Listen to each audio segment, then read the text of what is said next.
ನಮ್ಮ RVR caterers ಅಲ್ಲಿ ಅಪ್ಪೆ ಹುಳಿ ಸ್ಪೆಷಲ್ ಆಗಿ ಹೇಗೆ ಮಾಡ್ತೀವಿ ಅನ್ನೋದನ್ನು ತೋರಿಸ್ಕೊಡ್ತೀನಿ. ನಾವೊಂದು 7 ಮಾವಿನಕಾಯಿ ತೊಗೊಂಡಿದ್ದೀನಿ. ಇದನ್ನ ನೀಟಾಗಿ ಈ ಸಿಪ್ಪೆ ಸಮೇತ ಬೇಯಿಸ್ಕೊಳ್ಳೋಣ ಸ್ನೇಹಿತರೆ. ಈ ಅಪ್ಪೆ ಹುಳಿಗೆ ಸಣ್ಣದಾಗಿ ಒಂದು ಡ್ರೈ ರೋಸ್ಟ್ ಮಾಡ್ಕೋಬೇಕು ಸ್ನೇಹಿತರೆ. ನೋಡಿ, ಇದು ಚೆನ್ನಾಗಿ ಸಿಪ್ಪೆ ತಗೊಂಡು ಬಂದಿದ್ದೀವಿ. ಇದನ್ನ ಹಾಕೋಣ ಈಗ ಪಲ್ಪ್ನ. ಇದು ಸ್ವಲ್ಪ ತುಂಬ ನೀರಂಗೆ ಇರಬೇಕು ಸ್ನೇಹಿತರೆ. ಒಳ್ಳೆ ಘಮ ಅಂತಿರೋ ಒಳ್ಳೆ ಅಪ್ಪೆ ಹುಳಿ, ಹುಳಿಯಾಗಿ ಸಿಹಿಯಾಗಿ ಒಂಥರ ಮಜಾ ಕೊಡುತ್ತೆ. ಇದು ಫ್ಲೇವರ್ಫುಲ್ ಆಗಿರುತ್ತೆ ಬಾಯಿಗೆ. ಈ ಥರ ಬಿಸಿ ಬಿಸಿಯಾಗಿ ಬೇಕಾದ್ರೂ ಕುಡಿಬೋದು, ಕೋಲ್ಡಾಗಿ ಫ್ರಿಡ್ಜಲ್ಲಿ ಇಟ್ಕೊಂಡು ಬೇಕಾದ್ರೂ ಕುಡಿಬೋದು, ತುಂಬ ಚೆನ್ನಾಗಿರುತ್ತೆ.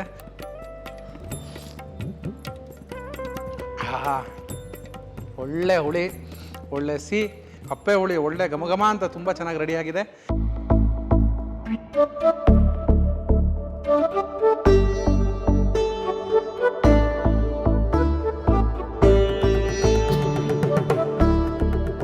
ಸ್ನೇಹಿತರೆ, ಎಲ್ಲರಿಗೂ ನಮ್ಮ ಕಲರ್ ಟಾಕೀಸ್ ಚಾನಲ್ಗೆ ಮತ್ತೊಮ್ಮೆ ಸ್ವಾಗತ ಹಾಗೂ ಸುಸ್ವಾಗತ. ಸುಮಾರು ಜನ ಕೇಳ್ತಾ ಇದ್ರು ಒಳ್ಳೊಳ್ಳೆ ರಸಮ್ಗಳು ತೋರಿಸಿ ಅಂತೆಲ್ಲ. ಆದರೆ ಈ ಸಲ ರಸಮ್ ತೋರ್ಸಕ್ಕೆ ಬಂದಿಲ್ಲ ನಾನು ಈ ಸಲ ಒಳ್ಳೆ ಬಿಸಿಲು ಕಾಲ, ಒಳ್ಳೆ ಮಾವಿನಕಾಯಿ ಸೀಸನ್ನು, ಒಳ್ಳೆ ಒಂದು ಅಪ್ಪೆ ಹುಳಿ ಮಾಡಿ ತೋರಿಸೋಣ ಅಂತ. ನಮ್ಮ RVR ಕೇಟ್ರಿಂಗಲ್ಲಿ ಈ ಅಪ್ಪೆ ಹುಳಿ ತುಂಬ ಫೇಮಸ್ಸು. ಪ್ರತಿಯೊಬ್ಬರು ಯಾವುದೇ ಫಂಕ್ಷನ್ ಆಗಲಿ, ಒಂದು ರಸಮ್ ಇರಲಿ, ಒಂದು ಸಾಂಬಾರು ಇರಲಿ, ಇನ್ನೊಂದು ಬೇರೆ ಐಟಮ್ 1000 ಮಾಡಿಸಿದ್ರು ಒಂದು ಅಪ್ಪೆ ಹುಳಿ ಕೊಡಿ ಸರ್, ತುಂಬ ಚೆನ್ನಾಗಿರುತ್ತೆ ಅದು ಕುಡಿಯೋಕ್ಕೆ ಅಂತ ಹೇಳ್ತಾರೆ. ಇದು ತುಂಬ ಚೆನ್ನಾಗಿರುತ್ತೆ. ಮನೇಲಿ ಒಂದ್ಸಲಿ ಮಾಡಿ ಟ್ರೈ ಮಾಡಿ, ತುಂಬ ಚೆನ್ನಾಗಿರುತ್ತೆ. ಒಳ್ಳೆ ಘಮ ಅಂತಿರುತ್ತೆ, ಹುಳಿಯಾಗಿ. ನಿಮ್ಗೆ ಅದಕ್ಕೆ ಒಂಥರ ಅಪಟೈಸರ್ ಥರ ಫೀಲ್ ಆಗುತ್ತೆ. ಆ ಸೂಪ್ ಎಲ್ಲ ಕುಡಿಯೋದ್ರ ಬದಲು ಇದನ್ನು ಒಂದು ಕುಡಿದ್ರೆ ತುಂಬ ಚೆನ್ನಾಗಿರುತ್ತೆ ಊಟಕ್ಕೆ ಮುಂಚೆ. ದಯವಿಟ್ಟು ಒಂದ್ಸಲಿ ಟ್ರೈ ಮಾಡಿ. ಅಪ್ಪೆ ಹುಳಿ ಹೇಗೆ ಮಾಡೋದು ನಮ್ಮ RVR ಕೇಟರರ್ಸಲ್ಲಿ ಅಪ್ಪೆ ಹುಳಿ ಸ್ಪೆಷಲ್ ಆಗಿ ಹೇಗೆ ಮಾಡ್ತೀವಿ ಅನ್ನೋದನ್ನು ತೋರಿಸ್ಕೊಡ್ತೀನಿ. ಬನ್ನಿ ನೋಡೋಣ ಈಗ ಅಪ್ಪೆ ಹುಳಿ ಹೇಗೆ ಮಾಡ್ತೀವಿ ಅನ್ನೋದನ್ನು ತೋರಿಸ್ಕೊಡ್ತೀನಿ. ಸ್ನೇಹಿತರೆ, ಇವತ್ತು ನಾನು ಅಪ್ಪೆ ಹುಳಿಗೆ ಒಳ್ಳೆ ನಾಟಿ ಮಾವಿನಕಾಯಿ ತೊಗೊಂಬಂದಿದ್ದೀನಿ. ಅಪ್ಪೆ ಹುಳಿಗೆ ಯಾವಾಗಲೂ ಮಾವಿನಕಾಯಿ ಸ್ವಲ್ಪ ಹುಳಿ ಇದ್ದರೆ ಒಳ್ಳೆ ಮಜಾ ಕೊಡುತ್ತೆ ನಿಮಗೆ ಕುಡಿಯೋಕ್ಕೆ. ಅದಕ್ಕೋಸ್ಕರ ಒಳ್ಳೆ ನಾಟಿ ಮಾವಿನಕಾಯಿ ತೊಗೊಂಡಿದ್ದೀನಿ. ಇದ್ರಲ್ಲದೆ ನೀವು ತೋತಾಪುರಿ ಅಥವಾ ಯಾವುದು ಬೇರೆ ಮಾವಿನಕಾಯಿ ತೊಗೊಂಡ್ರು ಏನು ತೊಂದರೆ ಇಲ್ಲ. ಆದರೆ ಈ ನಾಟಿ ಮಾವಿನಕಾಯಿ ತೊಗೊಂಡ್ರೆ ತುಂಬ ಚೆನ್ನಾಗಿರುತ್ತೆ. ಈ ಅಪ್ಪೆ ಮಿಡಿ ಮಾವಿನಕಾಯಿ ಅಂತಲೇ ಸಿಗುತ್ತೆ, ಅದು ಇನ್ನೂ ಚೆನ್ನಾಗಿರುತ್ತೆ. ಇನ್ನು ಸಣ್ಣ ಸಣ್ಣ ಮಾವಿನಕಾಯಿ ಅದು ಇನ್ನೂ ಸೂಪರಾಗಿರುತ್ತೆ. ಬಟ್ ಎಲ್ಲ ಕಡೆ ಸಿಗಲ್ಲ, ಎಲ್ಲ ಸೀಸನ್ಗಳು ಸಿಗಲ್ಲ ಅನ್ನೋ ಕಾರಣ ನಾನು ಈಗ ನಾರ್ಮಲ್ ಒಂದು ನಾಟಿ ಮಾವಿನಕಾಯಿ ತೊಗೊಂಡಿದ್ದೀನಿ. ತುಂಬ ಒಳ್ಳೆ ಹುಳಿ ಇರುತ್ತೆ, ಚೆನ್ನಾಗಿರುತ್ತೆ. ನಿಮ್ಗೆ ಕುಡಿದ್ರೆ ಒಂದು ಒಳ್ಳೆ ಪಂಚ್ ಕೊಡೋದು, ತುಂಬ ಚೆನ್ನಾಗಿರುತ್ತೆ. ಅದಕ್ಕೋಸ್ಕರ ನಾನೀಗ ಈ ಮಾವಿನಕಾಯಿನ ಒಂದು 7 ಮಾವಿನಕಾಯಿ ತೊಗೊಂಡಿದ್ದೀನಿ, ಸಣ್ಣ ಸಣ್ಣ ಮಾವಿನಕಾಯಿನ. ಸ್ನೇಹಿತರೆ, ಈ ಅಪ್ಪೆ ಹುಳಿಗೆ ಸಣ್ಣದಾಗಿ ಒಂದು ಚಿಕ್ಕದಾಗಿ ಒಂದು 2-3 ಐಟಮ್ ಹಾಕೊಂಡು ಸ್ವಲ್ಪ ಹುರ್ಕೋಬೇಕು, ಡ್ರೈ ರೋಸ್ಟ್ ಮಾಡ್ಕೋಬೇಕು. ಬನ್ನಿ ಅದನ್ನು ಡ್ರೈ ರೋಸ್ಟ್ ಮಾಡ್ಕೋಣ ಈಗ. ಸ್ನೇಹಿತರೆ, ಈಗ ನಾನು ಇದಕ್ಕೆ 1 ಸ್ಪೂನಷ್ಟು ಮೆಂತ್ಯ ಹಾಕ್ಕೊಳ್ತಾ ಇದ್ದೀನಿ. ಇದು ಒಳ್ಳೆ ಘಮ ಕೊಡುತ್ತೆ, ತುಂಬ ಒಳ್ಳೆ ರುಚಿ ಕೊಡುತ್ತೆ ಈ ಅಪ್ಪೆ ಹುಳಿಗೆ. 1.5 ಸ್ಪೂನಷ್ಟು ಜೀರಿಗೆ, ಹಾಗೆಯೇ 1 ಸ್ಪೂನು ಕಾಳುಮೆಣಸು. ಇದು 3 ಹಾಕ್ಕೊಂಡು ಸ್ವಲ್ಪ ನೀಟಾಗಿ ಡ್ರೈ ರೋಸ್ಟ್ ಮಾಡ್ಕೊಂಬೋಣ.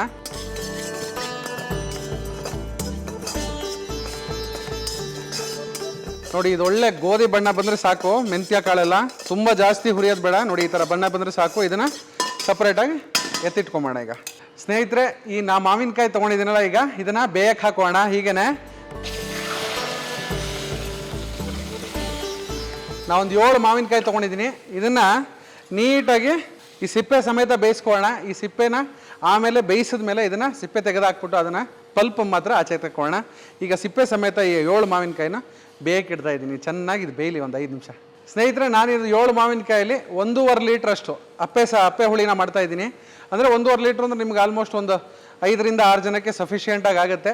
ಇದನ್ನು ಬಿಸಿಯಾಗೂ ಕೂಡ ಕುಡಿಬೋದು, ಅಥವಾ ಫ್ರಿಡ್ಜಲ್ಲಿ ತಣ್ಣಗೆ ಮಾಡಿಕೊಂಡು ಕೋಲ್ಡ್ ಕೂಡ ಕುಡಿಬೋದು. ತುಂಬ ಚೆನ್ನಾಗಿರುತ್ತೆ. ಬಿಸಿಯಾಗಿ ಕುಡಿದ್ರೂ ಒಂಥರ ಮಜಾ ಸಿಗ್ತಾ ಇರುತ್ತೆ, ಕೋಲ್ಡಾಗಿ ಕುಡಿದ್ರೆ ಇನ್ನೊಂಥರ ಚೆನ್ನಾಗಿರುತ್ತೆ. ಆದ್ದರಿಂದ ಇದನ್ನು ಫ್ರಿಡ್ಜು ಕೂಡ ಇಟ್ಕೋಬೋದು, ಏನು ತೊಂದರೆ ಇಲ್ಲ.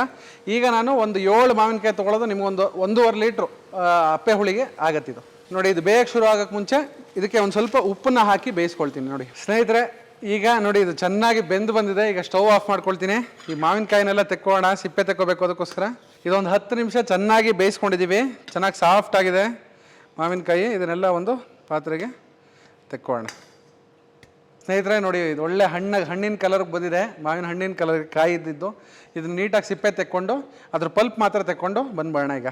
ಸ್ನೇಹಿತರೆ, ನೋಡಿ ಇದು ಚೆನ್ನಾಗಿ ಸಿಪ್ಪೆ ತೆಕ್ಕೊಂಡು ಬಂದಿದ್ದೀವಿ. ಈ ಓಟೆಲಿರೋದು ನೋಡಿ, ಇದೆಲ್ಲ ಕೈ ನೀಟಾಗಿ ತೊಳ್ಕೊಂಡು ಈ ಓಟೆಲಿರೋದನ್ನೆಲ್ಲ ಚೆನ್ನಾಗಿ ಕಿವುಚ್ಕೋಬೇಕು. ಇದಕ್ಕೆ ಸ್ವಲ್ಪ ತಣ್ಣೀರು ಬೆರೆಸ್ಕೋತೀನಿ. ಈ ಥರ ನೀರು ಬೆರೆಸ್ಕೊಂಡು ಈ ಓಟೆಲೆಲ್ಲ ನೀಟಾಗಿ ಆ ಪಲ್ಪೆಲ್ಲ ನೀಟಾಗಿ ಈ ಥರ ಕಿವುಚ್ಕೊಂಬೋಣ. ಸ್ನೇಹಿತರೆ, ಇದು ನೋಡಿ ಪಲ್ಪ್ ನೀಟಾಗಿ ತೆಕ್ಕೋಬೇಕು. ರಸ ನಿಮ್ಮ ಓಟೆ ಹತ್ರ ಎಲ್ಲ ನೀಟಾಗಿ ವೇಸ್ಟ್ ಮಾಡೋದು ಬೇಡ. ನೀಟಾಗಿ ಇದನ್ನು ಬೇಯಿಸಿರ್ತೀವಲ್ಲ, ನೀಟಾಗಿ ಈ ಥರ ತೆಕ್ಕೊಂಡ್ರೆ ಸರಿ ಹೋಗುತ್ತೆ, ಚೆನ್ನಾಗಿರುತ್ತೆ ಮಾತ್ರ. ಸ್ನೇಹಿತರೆ, ಈಗ ನೋಡಿ ಮಾವಿನಕಾಯಿ ಬೇಯಿಸಿಟ್ಕೊಂಡು ಅದಕ್ಕೊಂದು ಚಿಕ್ಕದ ಒಂದು ಮಸಾಲೆ ಹುರಿದು ಅದನ್ನು ಪುಡಿ ಮಾಡಿ ಇಟ್ಕೊಂಡಿದ್ದೀವಿ.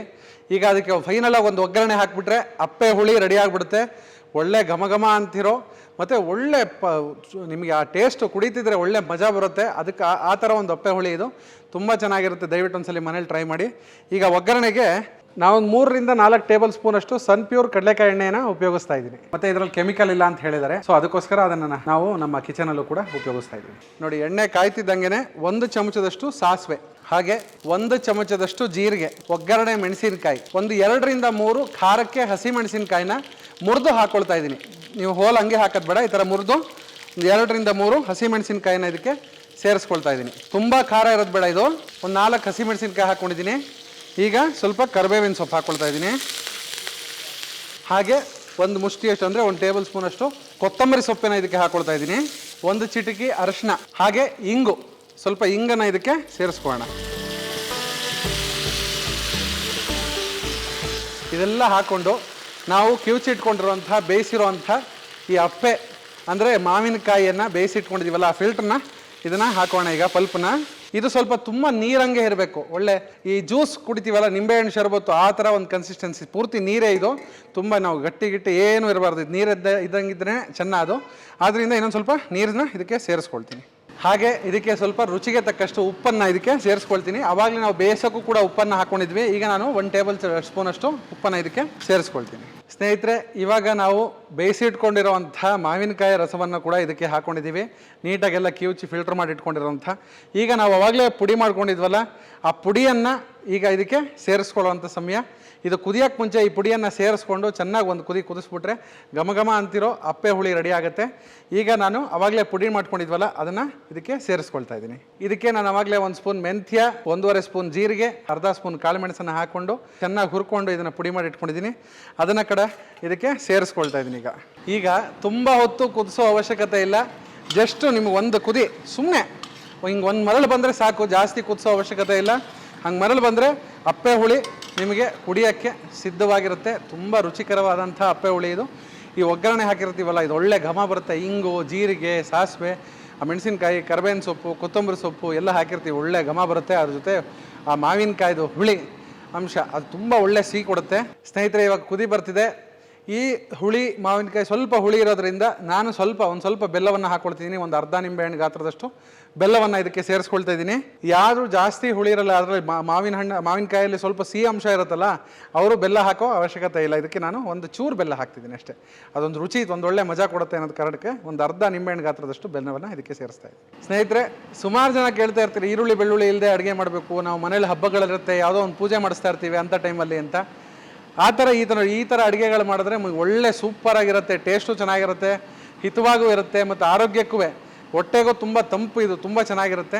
ನೀವು ಒಂದ್ಸಲಿ ಮಾಡ್ಕೊಂಡು ತಿನ್ನಿ, ಮಕ್ಕಳಿಗೆಲ್ಲ ತುಂಬ ಇಷ್ಟ ಆಗುತ್ತೆ. ಹಾಗಾಗಿ ತಣ್ಣಗೆ ಈ ಬಿಸಿಲು ಸೀಸನಲ್ಲಿ ಫ್ರಿಡ್ಜಲ್ಲಿ ಇಟ್ಕೊಂಡು ಹಾಗೆ ಒಂಚೂರು ತಣ್ಣಗೆ ಒಂಚೂರು ಅಪ್ಪೆ ಹುಳಿ ಕುಡಿತಿದ್ರೆ ಅದು ಇನ್ನೂ ಮಜಾ ಇರುತ್ತೆ. ಒಳ್ಳೆ ತುಂಬ ನಿಮ್ಗೆ ಒಳ್ಳೆ ಒಂದ್ಸಲಿ ಮಾಡ್ಕೊಂಡು ಕುಡಿದ್ರೆ ನಿಮಗೆ ಪದೇ ಇನ್ನೊಂಚೂರು ಬೇಕು ಅನ್ಸುತ್ತೆ. ಆ ಥರ ಇರುತ್ತೆ. ಈ ಸೀಸನಲ್ಲಿ ಮಾಡ್ಕೊಂಡು ಕುಡಿದ್ರೆ ಇನ್ನೂ ಒಳ್ಳೆಯದೇ ಇದು. ಸ್ನೇಹಿತರೆ, ಇದು ಕುದಿ ಬಂದಿದೆ. ಈಗ ಸ್ಟವನ್ನು ಆಫ್ ಮಾಡ್ತಾ ಇದ್ದೀನಿ. ನೋಡಿ, ಅಪ್ಪೆ ಹುಳಿ ರೆಡಿಯಾಗಿದೆ. ಒಳ್ಳೆ ಘಮ ಘಮ ಅಂತಿರೋ ಅಪ್ಪೆ ಹುಳಿ. ಈಗ ಇದನ್ನು ನಾವು ಸರ್ವ್ ಮಾಡೋಣ.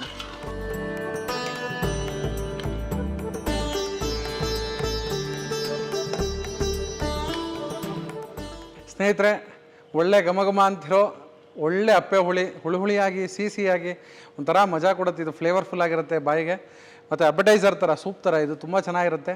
ದಯವಿಟ್ಟು ಒಂದ್ಸಲಿ ಟ್ರೈ ಮಾಡಿ. ಈಗ ಒಳ್ಳೆ ಅಪ್ಪೆ ಹುಳಿ ರೆಡಿಯಾಗಿದೆ. ಮನೇಲಿ ಒಂದ್ಸಲಿ ಟ್ರೈ ಮಾಡಿ, ತುಂಬ ಚೆನ್ನಾಗಿರುತ್ತೆ.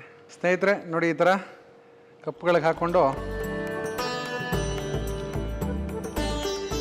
ಈ ಥರ ಬಿಸಿಯಾಗಿ ಬೇಕಾದ್ರೂ ಕುಡಿಬೋದು, ಕೋಲ್ಡಾಗಿ ಫ್ರಿಡ್ಜಲ್ಲಿ ಇಟ್ಕೊಂಡು ಬೇಕಾದ್ರೂ ಕುಡಿಬೋದು. ತುಂಬ ಚೆನ್ನಾಗಿರುತ್ತೆ. ಈ ಥರ ಬಿಸಿಯಾಗಿ ಘಮ ಘಮ ಅಂತಿದ್ರೆ ಕುಡಿತಿದ್ರೆ ಅದ್ರ ಮಜಾನೇ ಬೇರೆ. ತುಂಬ ಚೆನ್ನಾಗಿರುತ್ತೆ. ದಯವಿಟ್ಟು ಒಂದ್ಸಲಿ ಮನೇಲಿ ಟ್ರೈ ಮಾಡಿ. ಅಪ್ಪೆ ಹುಳಿ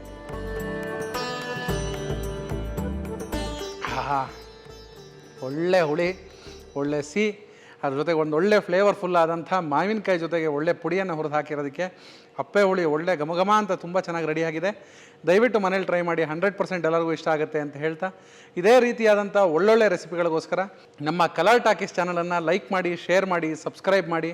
ಹಾಗೆ ನಿಮ್ಮ ಮನೆ ಕಾರ್ಯಕ್ರಮಗಳಲ್ಲಿ ಮದುವೆ, ಗೃಹ ಪ್ರವೇಶ, ಯಾವುದೇ ರೀತಿಯಾದಂಥ ಶುಭ ಸಮಾರಂಭಗಳಿರ್ಬೋದು, ನಮ್ಮ RVR ಕೇಟರರ್ಸ್ಗೆ ಕೊಟ್ಟರೆ ಇದೇ ಥರ ಒಳ್ಳೊಳ್ಳೆ ರೆಸಿಪಿಗಳನ್ನ ಮಾಡಿ ನಿಮ್ಮ ಫಂಕ್ಷನನ್ನು ಇನ್ನೂ ಹೆಚ್ಚು ಸುಖಕರಾಗಿರೋದಕ್ಕೆ ನಾವು ಪ್ರಯತ್ನ ಮಾಡ್ತೀವಿ ಅಂತ ಹೇಳ್ತಾ ನಮ್ಮ ಕಾರ್ಯಕ್ರಮವನ್ನು ಈಗ ಮುಗಿಸ್ಕೊಡ್ತೀವಿ.